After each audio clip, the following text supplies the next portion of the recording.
లోకం మీద బుడపోరగాల సోపతి ఎట్లా ఉంటుంది? ఇంటి పక్కలంతోనో ఇంటి ముంగటంతోనో లేకపోతే ఊరంతోనో సందులనో బొందులనో వాళ్ళు తమాసి ఆటలు ఆడుకుంటా పాటలు పాడుకుంటా సోపతి చేస్తారు. ఆఖరికి వస్తకల్లా బల్లె సోపతి ఊడతారు, దోస్తానం చేస్తారు. కానీ ఒక బుడ్డపోరడు 7 కొండల ఎంకన్నా తిరుపతి ఎంకన్నతోనే సోపతి చేసిండనుల్లా. ఇక చూడు ఏం ఉద్దారకం చేసిండో పోరాడు.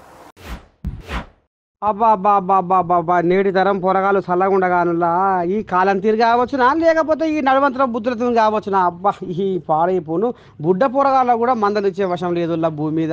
ఇట్లా అంటారా? అరే ఇక మరి రంగారెడ్డి జిల్లాలో అప్పుడెప్పుడో పిల్లగాడు అనేది కదా జిల్లాలో కూడా ఇక ఆ పిల్లగాడు చల్లగుండా 20 ఏ బస్ ఎక్కిండో ఏ రైలు ఎక్కిండో ఏ కార్ ఎక్కిండో ఏ సైకిల్ మోటార్ ఎక్కిండో కానీ మొత్తానికి శర్ర పిట్టాడో ఈడ మునిగి ఆడదేలిండులా ఏడదేలిండు తిరుపతిలో తేలిండట. అమ్మ మా పొలగాడు ఎక్కడ వాయనో మా పొలగాన్ని ఏ దొంగ కొట్టుకపోయిరో మా పిల్లగాన్ని ఎట్లా అయినో అని తల్లిదండ్రులు అంగరాసి మొరో మొత్తుకుంటుంటే ఆఖరికి తిరుపతిలో ఉన్నాడని జాడ తెలిసిందటనుల్లా. ఇక నీ దండం పెడితే ఆ తల్లిదండ్రుల సంతోషం ఆకాశానికి అందుకుంటుందట వాళ్ళ సంతోషం. ఇక మరి చిన్నగా కింద మీద పడి తిరుపతి చేరుకున్నారట. ఇక తిరుపతిలో ఉన్న కొంతమంది ఎక్కడ ఏంది ఏం కథ అడిగి వీడియో కాల్ చేపిస్తే పాపం ఈ తల్లిదండ్రులు సంతోషమే కాదు వాళ్ళ. ఇక చూడు కథ ఎట్లా జరిగిందో. మన మహేష్ మామ వస్తున్నాడు, నంబర్ ఇస్తాను,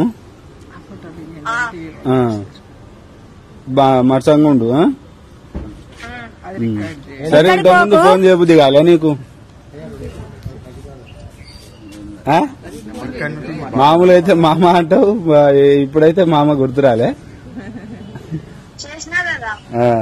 సరే సరే. టిఫిన్ ఏం తిన్నారా?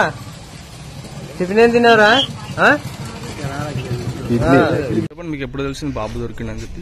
బాబు దొరికిందని మార్నింగ్ 6:30కి తెలిసింది. ఎవరు చెప్పారు ఫోన్ చేసి? బాబు వేరే వాళ్ళ దగ్గర ఉంటే వేరే దొరికినాకను ఫోన్ చేసిండు. బాబు ఉన్నాడు.